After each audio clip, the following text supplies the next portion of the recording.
మన ప్రభువైన యేసుక్రీస్తు నామములో మీకు అందరికీ వందనాలు, శుభాలు.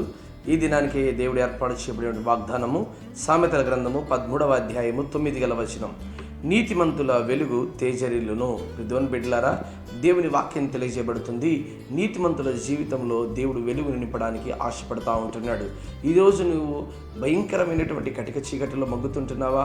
అయితే దేవాది దేవుడు లోకమునకు వెలుగై ఉన్నాడు. ఆయన దగ్గర ఎంత మాత్రము చీకటి లేదు కనుక ప్రభు యొక్క సహవాసంలో నువ్వు ఉండగలిగితే, నువ్వు నీతిమంతునిగా మార్చబడగలిగితే, దేవుని వెలుగు ఈరోజు నీ జీవితంలో ప్రకాశించడానికి దేవుని వాక్యం తెలియజేస్తూ ఉంది ప్రధాన బిడ్డలారా. అందుకే లెమ్ము తేజరిల్లుము, యెహోవా మహిమ ఈరోజు నీ మీద రాబోతుంది కదా. ఎంతకాలమని నువ్వు చీకటిలో మగ్గిపోతూ ఉంటావు. కానీ దేవాది దేవుడు ఎలాంటి వాడంటే, కటిక చీకటిలో కూడా దేవుడు వెలుగును నింపగలిగిన వాడు. దావీదు భక్తుడు అంటాడు, అయ్యా గాఢాంధకారంలో నేను సంచరించిన ఏ అపాయములకు నేను భయపడను. అంటే గాఢాంధకారంలో నిలబడమే కష్టము, ఉండుడయే కష్టము. కానీ చీకటిలో కూడా దేవుడు గొప్ప వెలుగును పుట్టించేవాడై ఉన్నాడు. నీ జీవితంలో చీకటి అనేటువంటి పాపం ఉన్నదా?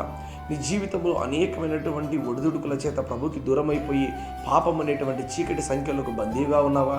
అయితే ప్రభు దగ్గరికి రాగలిగితే వెలుగైనటువంటి దేవుడు నీ జీవితంలో వెలుగు నింపుతాడు.